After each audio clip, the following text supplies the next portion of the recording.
As the conflict between Abyss and Pyre begins to ignite once more, almost everyone from across the realm has sprung into action. Magistrates, resistance, paladins, broken goddesses and wayward monks. Many will heed this call. However, one man has decided he will sit out. The man out of time with no future. Atlas, the one who helped put the darkness away, has prevented his reality from ever existing, a paradox of his own creation. He cannot return home. He only has the present to look to, or so he thought. We are the Maw. We shall feast. Your nature is to survive. The Maw may return. Atlas has accepted that. He watched as heroes of legend rallied around him to fend off Yaggorath. He saw the might of Azan come down from above and seal her away. If she were to be released one day, they would be there to stop her. He had faith in them all, in his father. The time was their own to save now, and his part was played. Defying death has a price, one that lingers long after the living return. Return to us, my queen. Rise, Nyx.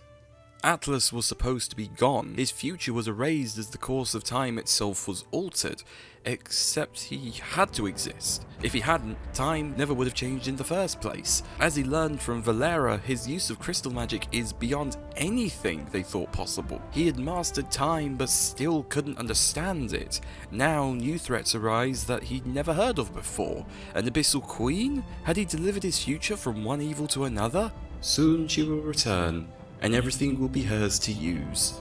Even you. The power he possessed is too dangerous for anyone to control, including himself. It was a burden he must now bear, protecting the realm he fought to save from his discoveries. There was only one solution in his mind, one possibility out of an infinity of choice. He must travel once more to a time when no one would go, a reality forgotten and resolved, a place where time has no effect, and he could finally rest. All he needed was an opening. We have a problem.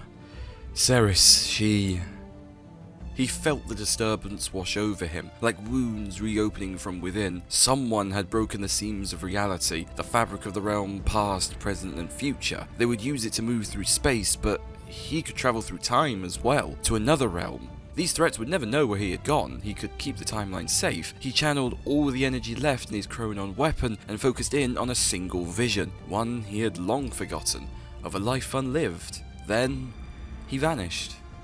Enchanted Forest, Alpha Rift. His arrival was much more crashing than the last. On entry, he found himself flung through what looked to be a version of the fish market he would frequent after Yaggorath's fall. However, there was little activity to be seen. He had accomplished his goal. He was in a realm beyond the reality of his own.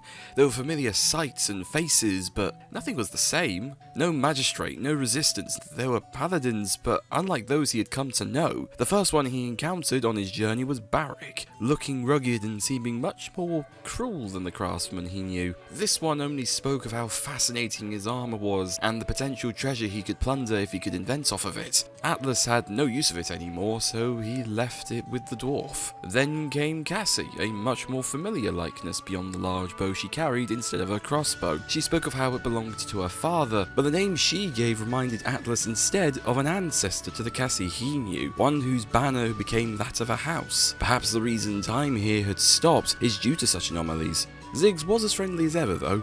As he wandered away, he soon saw Fernando in the distance. He looked and sounded much the same, but this one felt off in the same way his current one has. He always knew, though the knight would never admit it, he was not who he said he was. This Fernando in front of him was the same, but he was also a different man entirely. Maybe every realm had a different Fernando under the helm, all pretending to be another Fernando. These types of encounters would continue, from a Victor who was older and more grizzled than his, to a Grok much less poised to be a leader, to a Pip much less self-reliant. In each, Atlas would find himself amused by how quaint their problems were, and how passionate they all were in their fights over what amounted to personal gain. It soothed him, and soon he felt at home, not as a warrior, but a spectator. Time would pass, and as it did, the wounds time dealt him would heal. He could never live the life he saw in visions, that of a future he lived in safe from the horrors he saw it fall to. In this reality's past, however, he would come to make his own future.